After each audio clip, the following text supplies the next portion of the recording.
Hi, my name is Alicia Glascock, and I just wanted to share with you guys kind of my story and why my topic is important for us here in Utah. So when I had my second baby, I ended up having a birth complication called a uterine inversion. So that's where my uterus actually came out inside out, and I lost a lot of blood and had to be rushed to the operating room rather quickly to save my life. And after that, I kept having like horrible flashbacks and anxiety that was totally out of the normal for me. Like I kept having my birth repeat over and over and over and over again, and I just was not myself.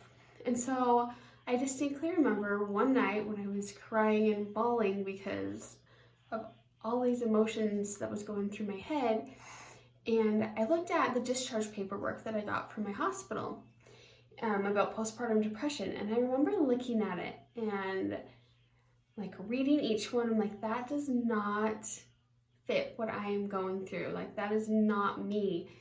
So I just figured that I was crazy and that this was just the life that I was gonna have forever. So luckily, randomly, I was also in nursing school, and my teacher talked to me and she told me, what you're going through is a common reaction to something that was uncommon to happen to you, and that I needed to talk to my doctor and go to therapy. And that is when I found out that I actually had PTSD.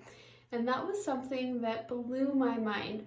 For one, having a diagnosis that was common, that other people had experienced, was just so overwhelming to know that, I can get better. And then two, the fact that I just had a baby. Like, you don't get PTSD from having a baby. That's like something that you hear soldiers having when they come back from war. Like, all I did was give birth. Like, it was not that, shouldn't have been that big of a deal. I should just be able to get over it, right?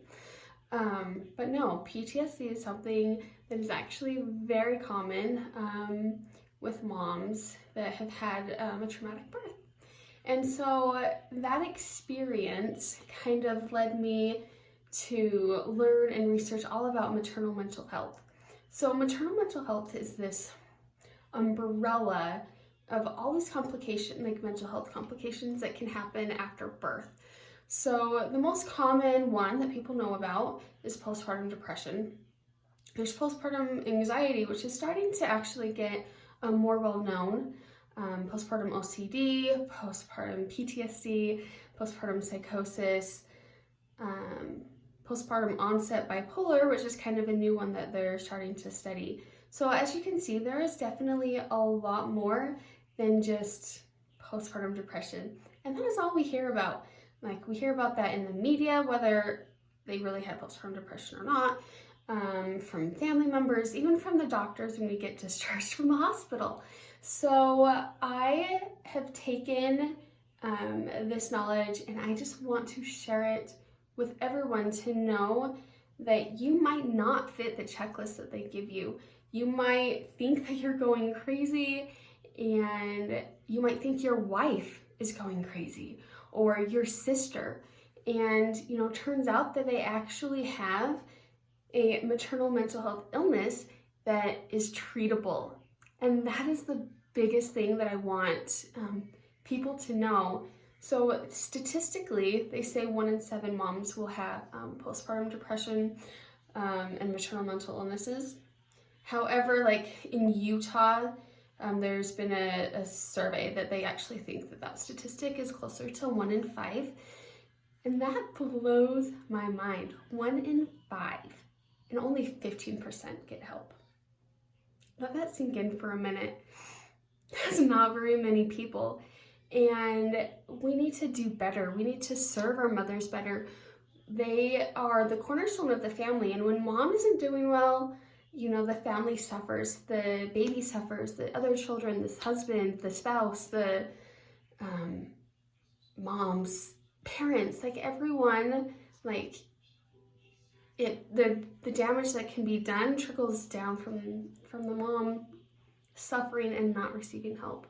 So I hope that this short little snippet kind of shows you the importance of why we need to share this. Like, Utah has one of the largest suicide rates. I think it's the 5th in the nation, and that is not okay with me, and we need to start somewhere. And so why not start with moms, because we know that they're suffering and they're not getting the help that they need for whatever reason. A lot of it has to do with thinking that their child's going to be taken away from them.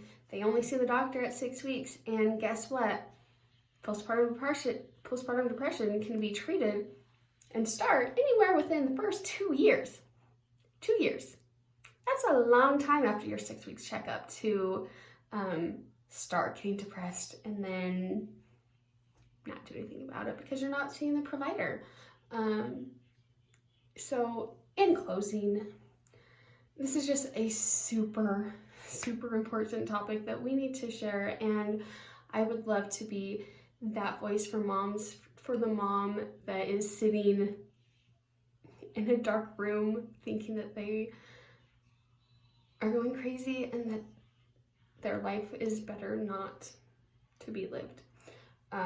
Because I was that mom, and there's so much more that we can do for them. Thank you.